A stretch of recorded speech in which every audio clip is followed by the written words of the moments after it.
Justicia sin barreras. Justicia sin barreras. Las historias del territorio. Bienvenidos a Justicia sin barreras. Es un placer saludarlos en este programa donde abrimos espacio para generar diálogos en torno a temáticas relevantes relacionadas con justicia. Esta iniciativa radial hace parte de una estrategia de la Fundación Tengo Ganas con el apoyo del Programa de Justicia para una Paz Sostenible de la Agencia del Gobierno de los Estados Unidos para el Desarrollo Internacional, USAID. El más reciente informe del Instituto de Medicina Legal y Ciencias Forenses reveló que durante el 2019 en Colombia se registraron 3.149 casos de violencia sexual contra mujeres adultas y en el 2020 hasta el mes de mayo se reportaron 1.116 víctimas. Soy Daniela Larraondo y hoy hablaremos sobre delitos sexuales. ¿Cuál es el panorama de estos delitos en el norte del Cauca y a qué autoridades se debe acudir cuando se es víctima o se tiene conocimiento de esta clase de conductas delictivas? Todo esto aquí en Justicia sin barreras, las historias del territorio.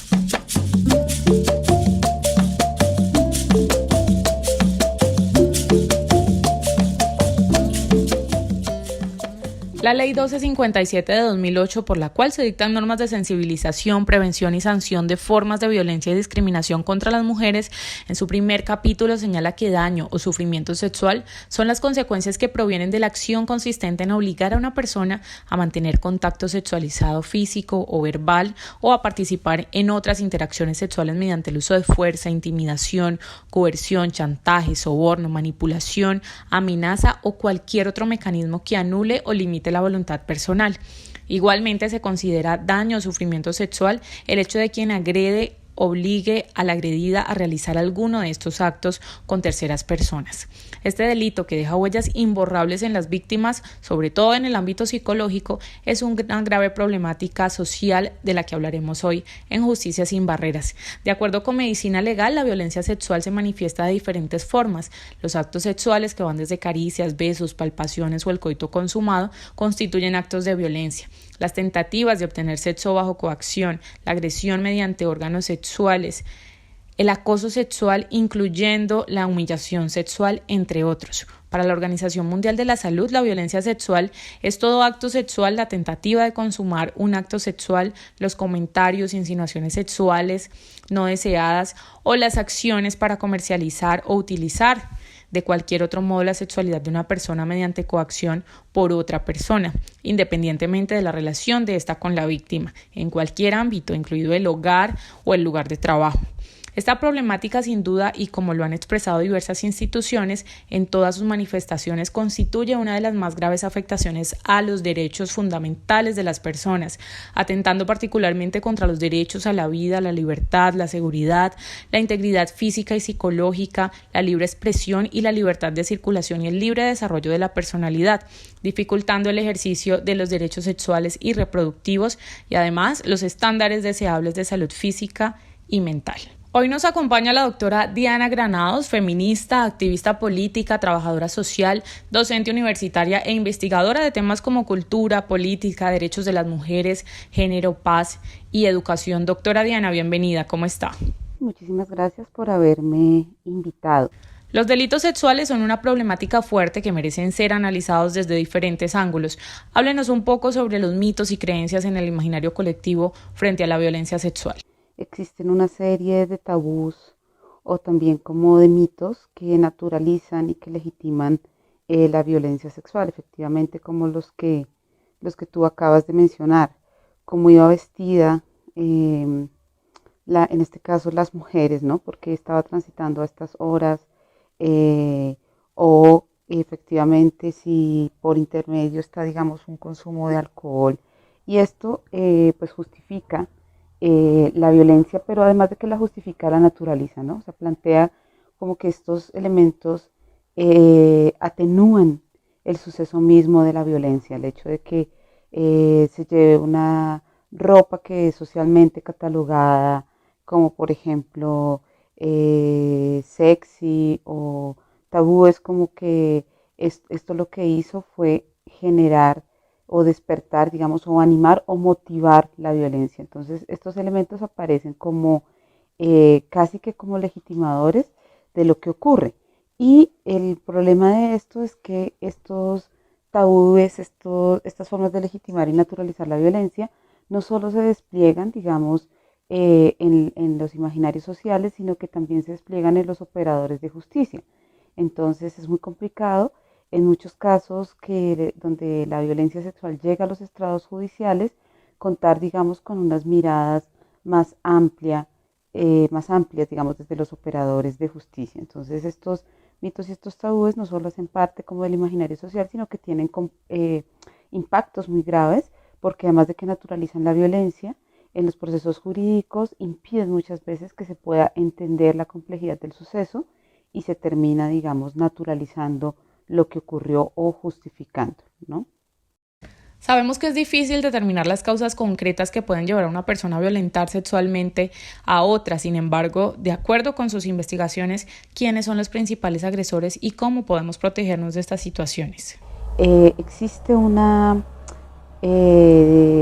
prolífica, digamos, producción bibliográfica y académica que muestra cómo la violencia sexual hace parte como de unos entramados y unas estructuras sociales, políticas, culturales, si se quiere, si se quiere, digamos, plantear así, que son o que afectan mayoritariamente a las mujeres. Y esto está conectado pues con un sistema patriarcal que jerarquiza lo masculino y lo femenino, poniendo lo femenino como inferior a lo masculino. Esto no quiere decir que todos los hombres sean unos agresores, ¿no? Esto lo que quiere decir es que este sistema y estos entramados lo que han hecho es que se naturalice y se legitime la violencia sexual hacia los cuerpos de las mujeres, ¿no? Entonces, lo que hace que en muchos casos, que la mayoría de los casos, las personas agresoras sean hombres. Al respecto, creo que es muy importante empezar a preguntarnos por qué los hombres violan o por qué los hombres violentan, ¿no? ¿Qué cosas existen en nuestras prácticas de crianza? ¿Qué cosas existen en los modelos de ser hombre y de ser mujer que reproducimos y que alimentamos socialmente, que hacen que se legitime esta violencia hacia los cuerpos de las mujeres y que hacen que encontremos que los hombres sean los principales agresores? Yo creo que más que cómo protegernos de estas situaciones, creo que es muy importante empezar a tocar este tema desde ámbitos no solamente punitivos, es decir, no solamente desde los procesos judiciales, sino pensarnos esto también en el plano educativo. ¿Cómo hacemos para cuestionarnos las crianzas, los modelos de hombre, de ser mujer, y empezar a replanteárnoslo desde los espacios familiares, comunitarios, desde las instituciones educativas, los escenarios universitarios, las organizaciones sociales, las políticas públicas, ¿no? No se trata tanto de castigar al agresor para que no lo vuelva a hacer, sino se trata de replantear las formas en que nos relacionamos hombres con hombres, hombres con mujeres, y cómo hacemos para repensar estos modelos. Finalmente, ¿cuáles son los retos que tenemos como sociedad frente a la violencia sexual? Creo que son fundamentales varias cosas. La primera, como lo decía anteriormente, el tema educativo. Entonces, claro, existe una discusión jurídica que es muy importante y que es un camino por el que optan también en medio de muchas dificultades las personas que se sienten agredidas para poder tener una opción de restablecer sus derechos. Pero más allá también de este escenario jurídico, judicial, el tema educativo es fundamental para repensar cómo nos educamos, qué tipo de hombres, de modelos de mujeres, de hombres estamos construyendo en la sociedad. Creo que el segundo reto es que empecemos a mirar que las violencias son también experiencias y son experiencias que tienen una perspectiva histórica y que son localizadas y por eso no significan siempre lo mismo. Y por tanto en violencia sexual hay una pregunta, por ejemplo, muy grande que es sobre el tema de la reparación.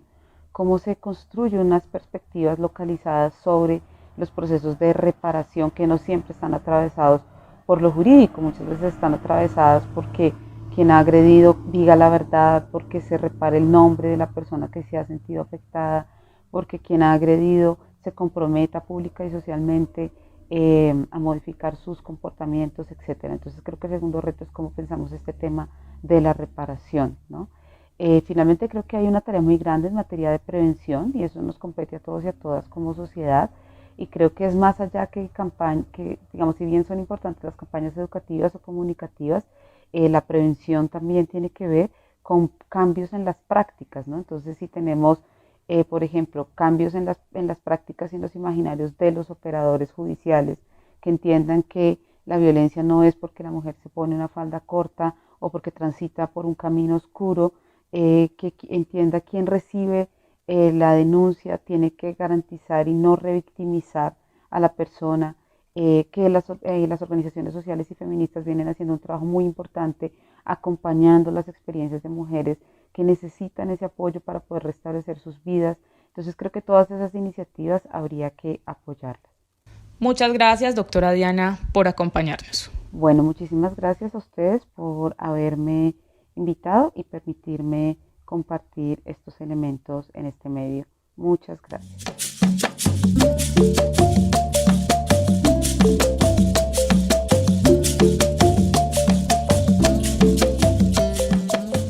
Los delitos sexuales se han presentado en todos los estratos sociales, todos los grupos étnicos, las diversas creencias religiosas. Este fenómeno no ha respetado ningún tipo de comunidad.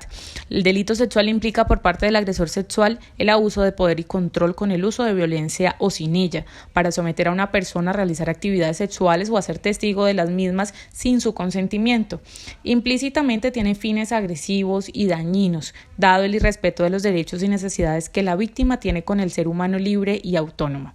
Estas características del delito conllevan al quebrantamiento de los derechos de libertad sexual y dignidad humana. Hoy nos acompaña Dora Inés Castro Arango, licenciada en Ética y Pedagogía e investigadora del Observatorio de Asuntos de la Mujer del Cauca. Dora, bienvenida. Cuéntenos qué herramientas se pueden utilizar para identificar y prevenir situaciones de violencia sexual en el ámbito familiar o social y cómo proceder. Hay un primer ejercicio que es la transformación cultural de estereotipos de género o ideas preconcebidas sobre lo que puede y debe y no puede y no debe hacer un hombre o una mujer o una persona con otras identidades de género. Otra segunda estrategia es identificar factores protectores para la prevención de la violencia al interior de la familia, como la conformación de redes familiares o sociales, y en caso de la ocurrencia de esos mismos hechos violentos, identificar dónde y cuáles entidades tienen la obligación de apoyarnos, tener muy clara cuáles son las rutas de atención en el departamento y en el municipio en el que uno está o en el que uno vive. ¿Cuál es la ruta de atención en estos casos? Frente a cuál es la ruta de violencia sexual, si es víctima, hay que ir lo cuanto antes a activar la ruta en salud, al puesto de salud, al hospital más cercano, a la EPS. Hay que tener en cuenta que cuando uno es víctima de violencia sexual, durante las primeras 72 horas no se debe uno bañar. Es algo que uno tiene que incidir mucho en la víctima para poder tomar muestras en todo el tema de cadenas de custodia de pruebas. También hay que ir al CAIVAS, el Centro de Atención Integral a Víctimas de Abuso Sexual, para recibir atención integral y tramitar todo lo que tiene que ver con la denuncia. Si necesita hacer la denuncia en las noches o durante el fin de semana, hay que dirigirse uno a la oficina principal de la Fiscalía a nivel departamental, que está ubicada en Popayán. También es importante dirigirse a las comisarías de familia cuando el presunto agresor pertenece al hogar, o a la Defensoría de Familia del ICBF si no pertenece al hogar, para realizar la denuncia en el caso de que sean menores de edad. También hay que hacer el reporte de la situación a la línea de atención que se tiene en el marco de la Secretaría de la Mujer del departamento, para activar la ruta y hacer seguimiento al mismo. Cuando es violencia sexual, hay que tener en cuenta que toda violencia sexual es un servicio de urgencias y como tal se debe atender. ¿Qué implica eso? Que independientemente del tiempo transcurrido del suceso, siempre la violencia sexual es una urgencia y no caduca en el tiempo. Un ejemplo claro es que yo fui víctima de violencia sexual hace 15 o hace 20 años. La violencia sexual nunca caduca y todavía se puede denunciar a los presuntos agresores. Si la víctima recibe, también algo importante es si la víctima recibe atención médica antes de las 72 horas de ocurrencia de agresión sexual. En el tema de salud se le podrá realizar profilaxis para disminuir el riesgo de contagio de infecciones de transmisión sexual y VIH. Fuera de eso, también se le suministra anticoncepción de emergencia por un posible embarazo y realizar la toma de material probatorio que servirá para el proceso judicial contra el abusador.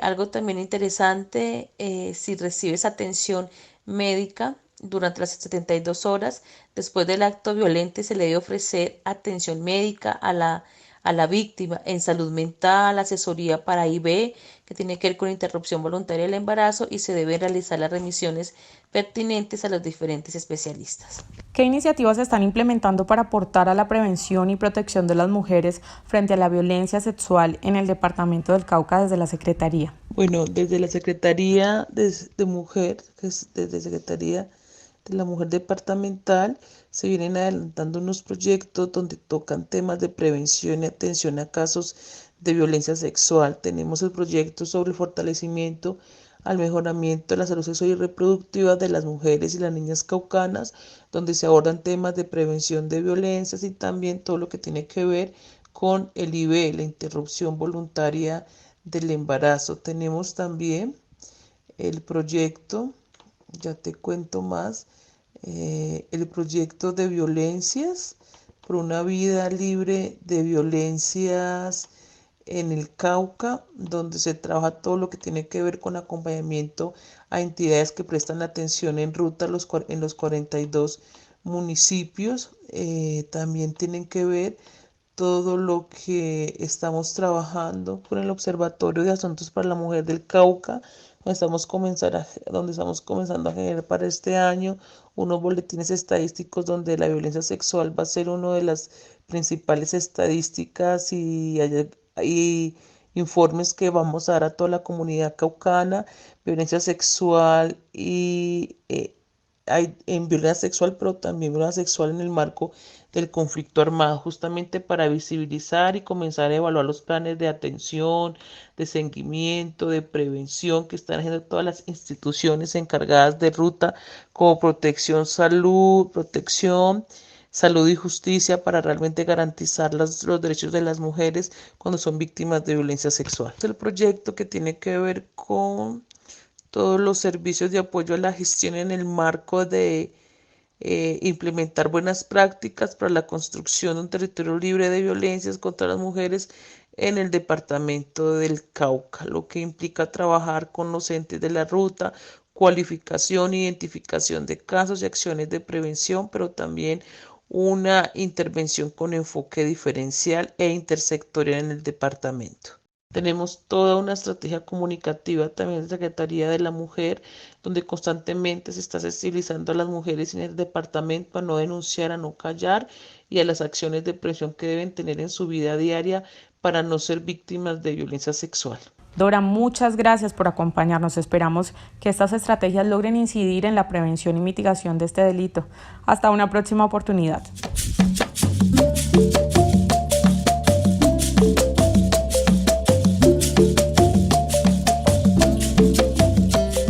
Gracias a la gestión y acompañamiento de organizaciones que nacen desde la comunidad ante la necesidad de unirse en torno a temas específicos, muchas mujeres que han enfrentado alguna situación de violencia sexual logran encontrar un apoyo tanto emocional como jurídico. Es el caso de la Fundación para el Empoderamiento de la Mujer, Empoderarte, de Santander de Quilichao, desde donde hace un buen tiempo se adelantan acciones en torno a la protección de las mujeres en diversos casos. Hoy nos acompaña Marta Lucía Flordagua de la Fundación para el Empoderamiento de la Mujer, Empoderarte. Marta, bienvenida, ¿cómo está? Me encuentro muy bien, gracias por la invitación y sobre todo a tratar este tema tan importante y necesario, que como sociedad lo hablemos y lo pongamos en contexto. Marta, a través de Empoderarte han acompañado a mujeres que han sido víctimas de violencia sexual en diferentes edades y condiciones. De acuerdo con esto, cuéntenos cómo perciben desde su experiencia el acceso a la justicia en el norte del Cauca frente a este delito. Desde mi experiencia, el acceso a la justicia para las mujeres víctimas de violencia sexual en el norte del Cauca está atravesado por muchas barreras, que va desde la falta de sensibilidad en temas de género por parte de los funcionarios y funcionarias encargadas de atender el sector justicia, como por la precariedad del sistema en sí. ¿Y qué decir de los estereotipos e imaginarios que siempre terminan culpabilizando a la mujer víctima de la violencia sexual? Y de esto, desafortunadamente, la justicia y quienes ejercen justicia o encargados de aplicar justicia, pues tampoco se salvan. ¿Cuáles cree usted que son los retos en materia de justicia en casos de violencia sexual? Los retos que tenemos en este momento, o que tiene más bien el sector justicia en el norte del Cauca para convertirse en un verdadero garante de los derechos de las mujeres, yo pensaría que sería, primero que todo, lograr una articulación real y efectiva de las rutas de atención a mujeres víctimas de violencias. Mientras estas rutas no estén articuladas y estén funcionando como debe de ser, difícilmente vamos a poder ser garantes de derechos para las mujeres. Lo otro es que se debe dar mayor formación a los funcionarios y funcionarias, no solamente para que conozcan la ley, para que conozcan qué dice la 1257 y hasta dónde ellos pueden aplicar estas normas, sino para que entiendan esos imaginarios y ese continuum de las violencias desde dónde vienen, que en el momento en que están atendiendo un caso de violencia contra una mujer, no es el caso en sí el que están debatiendo, sino que hay detrás de eso muchas situaciones y muchas posturas de esta sociedad patriarcal que continúa afectando y que siempre va en detrimento de la mujer que fue víctima. Esa violencia estructural tiene muchas aristas y ese funcionario y esa funcionaria debe estar en capacidad de alguna manera de tenerlo en cuenta también. Se requiere también contar con una fiscalía especializada en temas de género para el norte del Cauca. Esto ayudaría mucho porque pues se entiende al ser especializada en estos temas que los funcionarios y funcionarias que atiendan allí van a conocer de los mismos. También se requiere una mayor divulgación tanto de los derechos que tienen las mujeres víctimas de violencias como a dónde asistir, a dónde acudir a colocar las denuncias.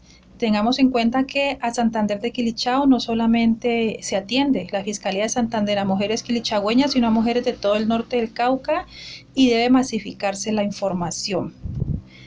Como comentábamos antes con la docente Diana, aquí está por medio un tema de imaginarios colectivos y en ese orden de ideas, ¿cuál es su mensaje para los hombres que se consideran con la potestad de acceder al cuerpo de una mujer en contra de su voluntad?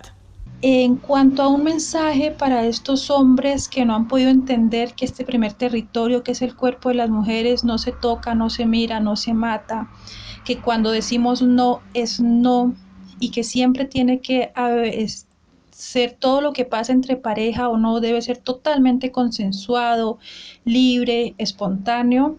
Yo lo primero que les podría decir es que esto que están haciendo es un delito. Acosar, que el piropo callejero es acoso callejero, que querer forzar a su pareja o forzar a su pareja a tener relaciones sexuales es violación y que como delitos serán juzgados por la justicia, pero también por la sociedad. Y como último mensaje quiero dejarles que es el momento, ustedes hombres, que evalúen la educación y la formación que han recibido, que entendemos que ustedes han sido criados en unos escenarios donde les han enseñado de alguna manera subliminal, por decirlo así, que son dueños y soberanos del cuerpo de la mujer. Es importante que empiecen a reevaluar esa educación que hemos recibido en la casa, en la calle, en la escuela, y que es el momento en que ustedes se planteen unas nuevas masculinidades y unas nuevas formas de relacionarse con las mujeres. Muchas gracias por compartir estos aportes hoy con nosotros y con toda la comunidad que nos escucha.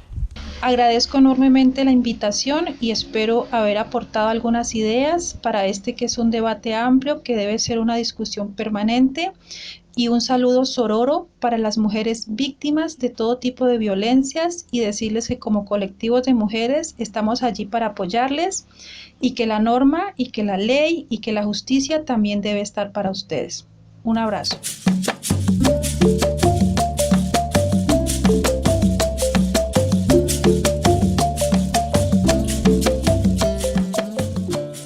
El artículo 7º de la Ley 1257 nos habla sobre los derechos de las mujeres, además de otros derechos reconocidos en la ley, en tratados y convenios internacionales debidamente ratificados. Las mujeres tienen derecho a una vida digna, a la integridad física, sexual y psicológica, a la intimidad, a no ser sometidas a tortura o a tratos crueles y denigrantes, a la igualdad real y efectiva, a no ser sometidas a forma alguna de discriminación, a la libertad y autonomía, al libre desarrollo de la personalidad, a la salud sexual y reproductiva y a la seguridad personal. Como sociedad, en conjunto con las herramientas y rutas que nos ofrece la justicia, debemos prevenir y denunciar este tipo de casos y combatir en comunidad este delito que marca radicalmente la vida de las víctimas. Recuerden que ante estos casos pueden acudir a la policía, la fiscalía o las comisarías de familia de sus municipios. También pueden comunicarse gratuitamente a la línea de atención nacional 155. Durante las próximas semanas estaremos compartiendo con ustedes acerca de otros temas relevantes relacionados con justicia en el norte del Cauca, escuchando las voces y relatos de la comunidad y los diferentes operadores de justicia de la región. La realización de este programa de radio fue posible gracias al apoyo del pueblo de Estados Unidos a través de la Agencia de Estados Unidos para el Desarrollo Internacional, USAID. Los contenidos y opiniones expresados en este programa no representan las opiniones de USAID o del gobierno de Estados Unidos. Muchas gracias por conectarse con nosotros hoy en Justicia Sin Barreras, las historias del territorio. La realización de este podcast fue posible gracias al apoyo del pueblo de Estados Unidos a través de la Agencia de Estados Unidos para el Desarrollo Internacional, USAID. Los contenidos y opiniones expresadas en este podcast no representan las opiniones de USAID o el gobierno de Estados Unidos.